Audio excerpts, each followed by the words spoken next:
So welcome to this video. We're going to do a quick roundup of the Champions League, the group stages which got underway on Tuesday. We'll be doing the Tuesday and Wednesday matches, and before that though I just wanted to finish the week 5 of the Premier League. There were 2 matches played on Monday. After the excitement at the weekend, particularly Saturday, Monday was a bit of a disappointment, but let's get started. We'll quickly run through this. West Brom are at home to Burnley. Burnley rock bottom at that stage. West Brom just 1 point. Long was still in for me, who's been out for a long time for Burnley.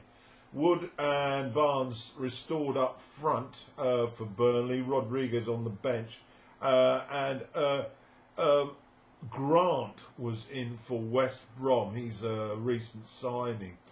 I have to say that the highlights package for this wasn't particularly exciting. Barnes had a strike on 25, which was saved by Johnson. Johnson showed what a steady keeper he is, really. Grant, the new boy, he had a header from about 6 yards that flew in the net, but he was way offside. That was about it in the first half, goalless. Second half, Pope came into his own. He saved a couple of times to deny the West Bromwich front men. Then Wood hit the crossbar on 62, and Barnes 67. Another good reflex save from Johnson. And when he followed it up, he grazed the bar. But all in all, it was a pretty miserable night at the Hawthorns. A pretty poor game as well. And the final score was West Brom 0, Burnley 0. So it really didn't help either team, other than the fact that Burnley actually got off the mark. So that was the first match. So the other game, Leeds were at home to Wolves. Leeds have had a tremendous start to their Premier League campaign, and Wolves have been a little bit hit and miss. Moutinho was in for Neves for Wolves, and Traore surprisingly on the bench, and Kilman was in for Wolves as well. I don't know him. Leeds side, I'm still pretty unfamiliar with them, though Bamford was up front. But Leeds in the first half were very much in the ascendancy. Bamford had an early strike which went wide. Then on 6 minutes his header was looked a good one, but there was a problem when VAR had a look at it. And Costa had a shot on 15 minutes, went just wide. But it was all Leeds really, and Wolves really never got started.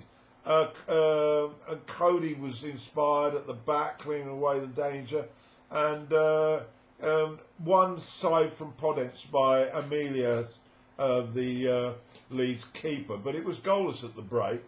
Second half, Wolves seemed to wake up a little bit, and Saeed hit a sweet strike from the edge of the box, left side of the box. Great build-up from Podence, and so Wolves looked like they were 1-up. But then VAR came in and decided that Podence had a foot offside, so that was chalked off.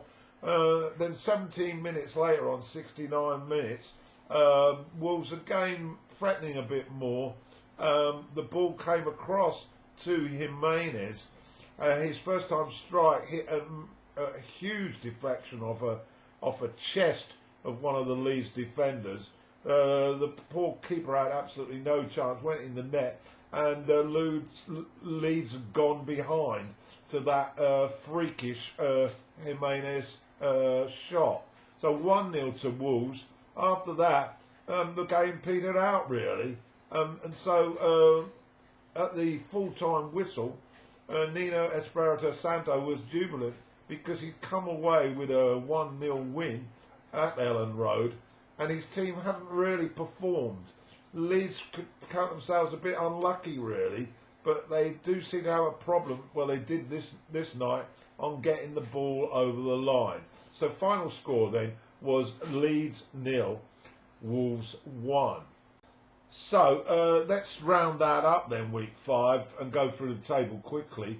Everton are still on top with 13 points from 5 matches. Villa are in second, 100% record, 4 wins out of 4. Liverpool are on 12 as well, but they've played a game more, of course. Leicester and Arsenal and Wolves are all on 9 points. And on 8, the 2 London sides, Spurs and Chelsea. West Ham, Man City, Leeds, Southampton, Crystal Palace and Newcastle all on 7 points after 5 games. And then we have Manchester United, 2 wins, 2 losses, on 6 points. Okay, right at the bottom, there are 3 teams on 1 point now. They are Burnley, Sheffield United and Fulham. West Brom just above them on 2, and 1 place higher, Brighton on 4. I think we just covered the 20 there. And so anyway, that's my final round of week 5 in the Premier League. So to Champions League, and just a reminder of the format. We've got 32 teams, the best in Europe, in 8 groups of 4. They play each other home and away, so we're looking at 6 match days to complete the round. On Tuesday night, we looked at groups E, F, G and H, and I'll go through those, and then there'll be another roundup of A, B, C and D. This is the roundup from E, F, G and H. We'll start with E then. This was Chelsea's group. They began their campaign at home to Sevilla. Sevilla, of course, were the Europa League champions, and a strong test for Chelsea. And the brief highlights I saw, Sevilla seemed to have the best of it, but there was very few clear-cut openings, and the keepers weren't really tested at all, and it trundled really to a disappointing goalless draw. In the other tie, Rennes from the Ligue, the French league, they were at home to Krasinda. I'm not quite sure the pronunciation of that. Krasina, I think. But anyway, I didn't see any of this tie at all. But it ended up as a 1-1 draw. So I guess 4 teams there in Group E. They start again with match day 2, all level pegging. Into Group F, and I did watch the match in Italy. This saw Lazio returning to the top table in European football for the first time in, I think, in 13 years. And they were entertaining Borussia Dortmund, who've been strong contenders each year, really. So it's a stern test for the Romans. Lazio, of course, is the second club in Rome. But they got off to a great start, and they were 2 up within half an hour. And although they're big Austrian, is he Austrian or is he no? I think he's Norwegian. Haaland, a young boy, who's very promising in last year's competition. He's since transferred to Dortmund, still scoring lots of goals, and he won back. But it didn't last for long, and Lazio got their 2-goal lead intact shortly after, and that's the way it finished. A bit of a shock, really. Lazio beating Dortmund by 3-1. The other match, I didn't see anything of this. It was played in Russia. Zenit St. Petersburg were at home to the Belgian champions, Bruges, and Bruges turned them over by 2-1. Right, let's move to Group G now. There's a couple of heavyweights in these in this group. Firstly, to Ukraine, Dynamo Kiev were at home to Juventus.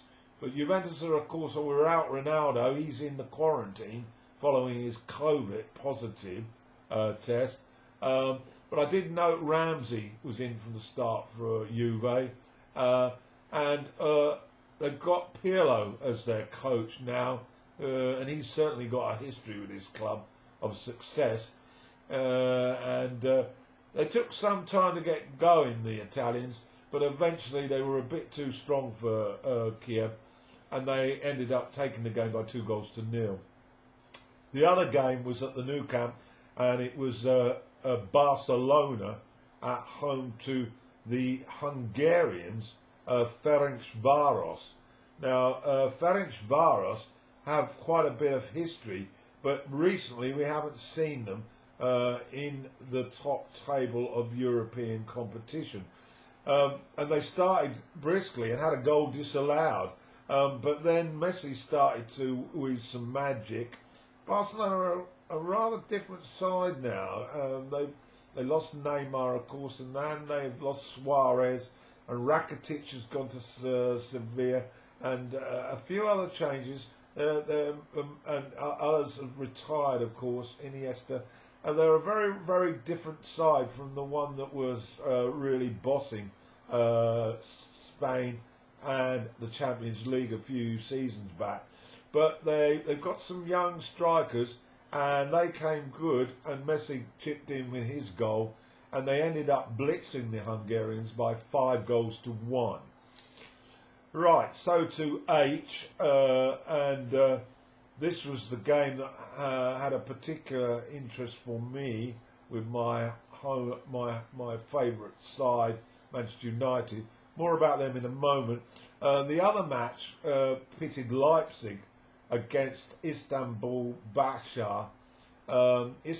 Leipzig, of course, were semi-finalists last season, and they overturned Spurs comfortably. A good solid side, and they're actually top of the Bundesliga at the moment, so in good form, and they were far too good for the Turks.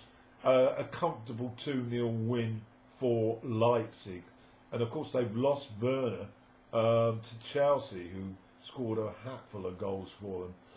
But the big match was in Paris Saint-Germain against Manchester United. No Maguire, he was sort of rested. Pogba was on the bench. A couple of other changes to United. McTominay was in midfield, but Rashford and Martial, the strike force, up top. And remember, I think it was 2 years ago, Solskjaer just got the job, and United turned PSG over and beat them by 3-1 in Paris. But this time around, I must admit, we were all a little bit worried about this tie.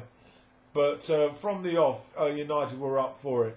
And although PSG had most of the possession, Neymar was looking quite lively.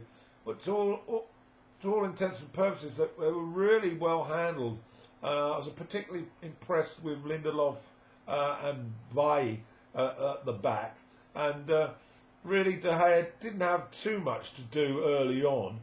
And then United managed to get a penalty when Martial was brought down in the box.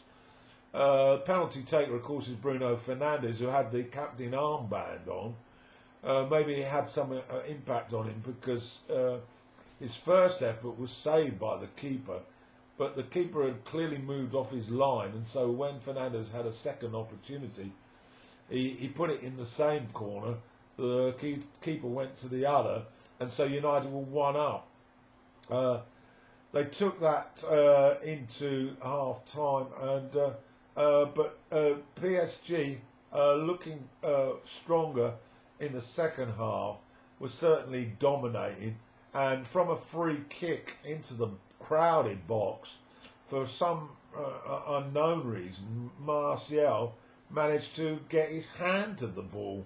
So the second penalty of the night, and Neymar stepped up, and it was 1-1.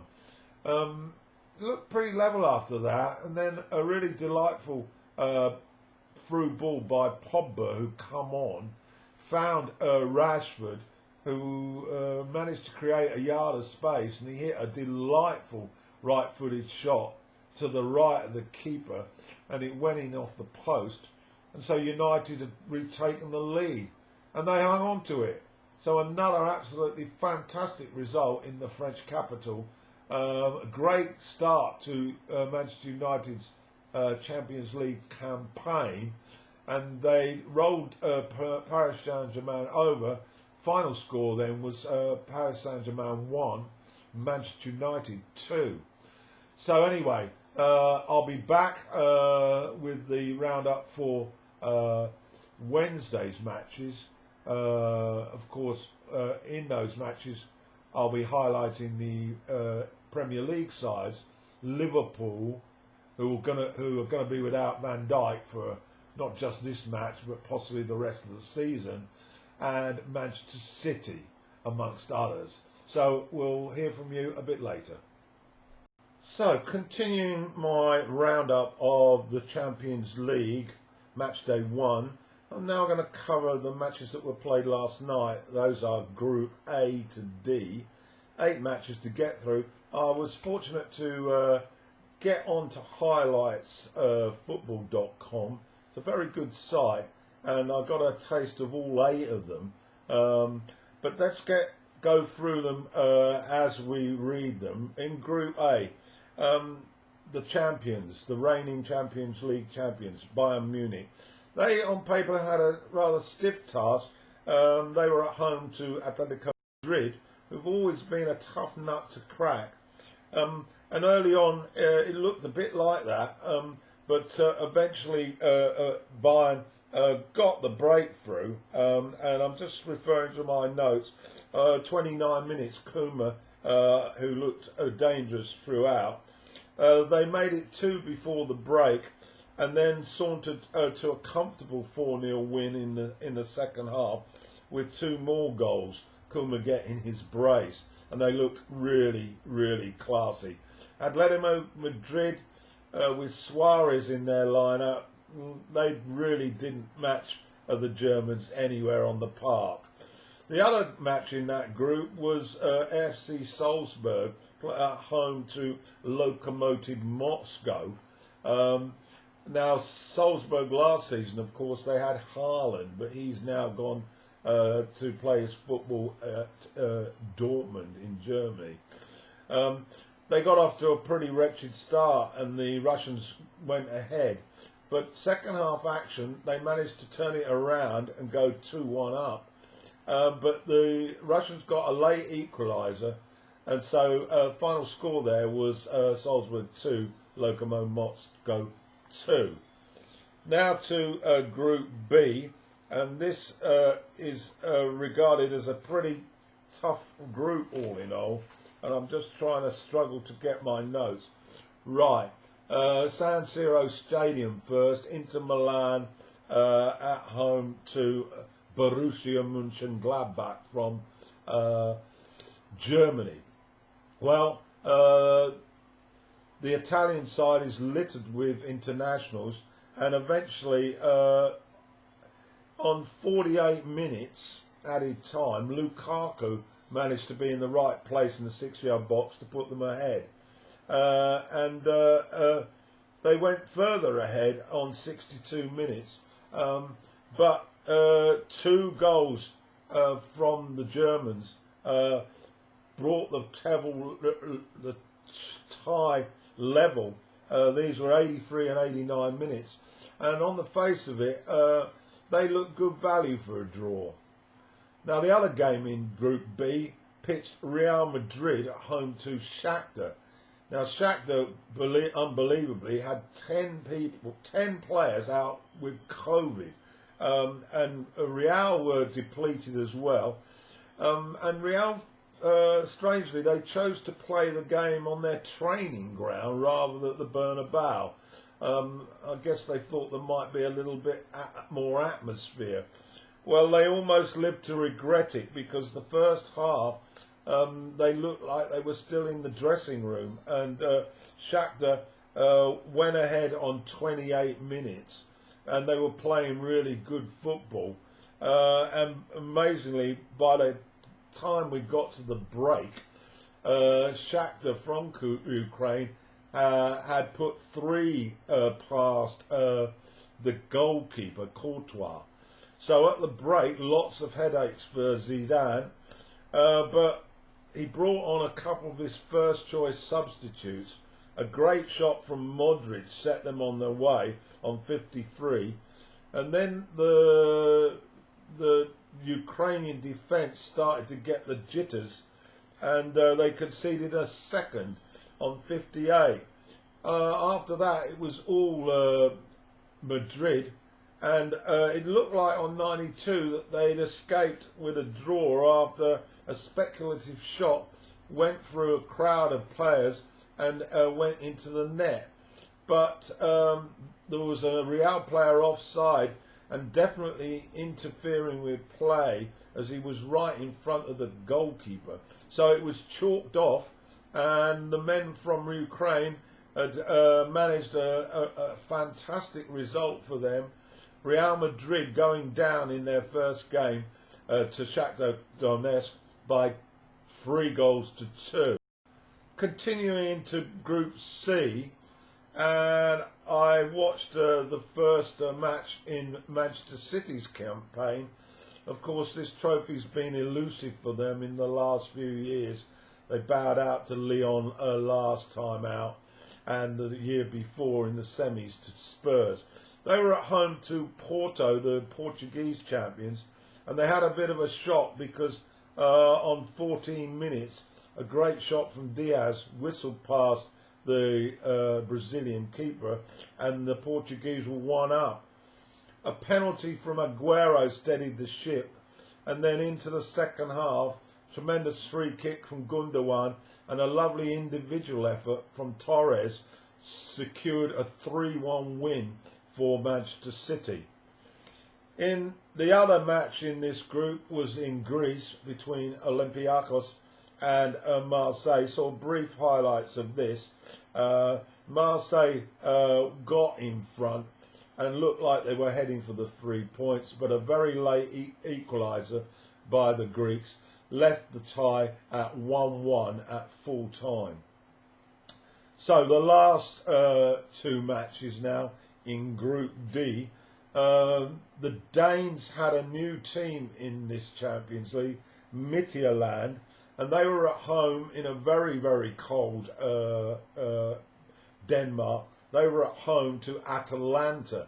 Now, Atalanta had fared very well in last season's competition. They took a little bit of time to get going, but by the time the first half was over, they were 3-2, and the Danes really outclassed. The Danes did show a bit of character, and the second half they only conceded one other, but the final score was Midtjylland 0, Atalanta 4. The final match then pitted the Premier League champions Liverpool.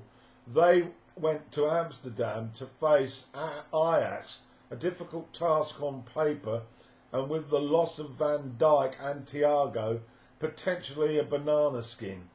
Well, in early on in the first half, Liverpool really weren't at the races, and they were very fortunate to get away with it. If the Dutch had been on form with their shooting, surely they would have gone ahead. But as it was, it got to the break, and an own goal, a lucky own goal before the break, a cross that was put into his own net by an Ajax defender, that led Liverpool to go in at the break 1-0. The second half, with Robinho in defence, he looked very assured, and the Reds managed to contain the Dutch relatively comfortably. So they got off to a winning start. The final score in Amsterdam was Ajax 0, Liverpool 1. Now match day 2 is next week, so I'll be back with summaries on that. Of course, Premier League to come at the weekend. That's my lot.